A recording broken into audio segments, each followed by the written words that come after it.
খেলনা ভেবে মুক্তিযুদ্ধের সময়ের গ্রেনেড নিয়ে খেলছিল শিশুরা। দিনাজপুরের বিরামপুরে ঘটেছে এমন ঘটনা। বন বিভাগের পুকুর পাড় থেকে পরিত্যক্ত এই গ্রেনেড উদ্ধার করা হয়েছে। পুলিশের দাবি, গ্রেনেডটি 1971 সালের যুদ্ধের সময়কার হতে পারে।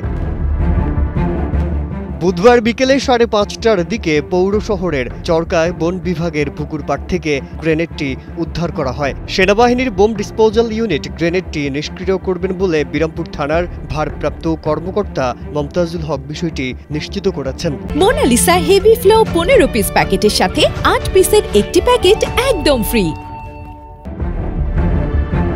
খোঁজ নিয়ে জানা গেছে, বন বিভাগের অফিসের পুকুর পাড় এলাকায় চলাচলের রাস্তায় মাটির নিচে পরিত্যক্ত অবস্থায় ছিল। এক নারী সেটিকে খেলনা ভেবে লাথি দেয়। ওই এলাকার কয়েকটি শিশু সেটি নিয়ে খেলা করে। একসময় বয়স্ক ব্যক্তিদের বিষয়টি নজরে আসলে পুলিশকে খবর দিলে পুলিশ এসে ঘটনাস্থল ঘিরে রাখে।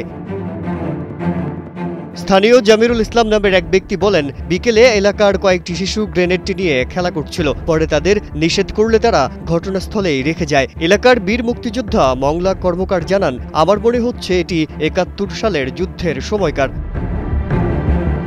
এ বিষয়ে জানতে চাইলে বিরামপুর থানার ভারপ্রাপ্ত কর্মকর্তা ওসি মমতাজুল হক জানান, দেখে মনে হচ্ছে যে 1971 সালে যে যুদ্ধের সময়ের গ্রেনেড, আর আপাতত কটন করে রাখা হয়েছে। আর্মিদেরকে খবর দেওয়া হয়েছে, ওরা আসলে বোম ডিসপোজাল ইউনিট আসলে আমরা এটার ব্যবস্থা করব।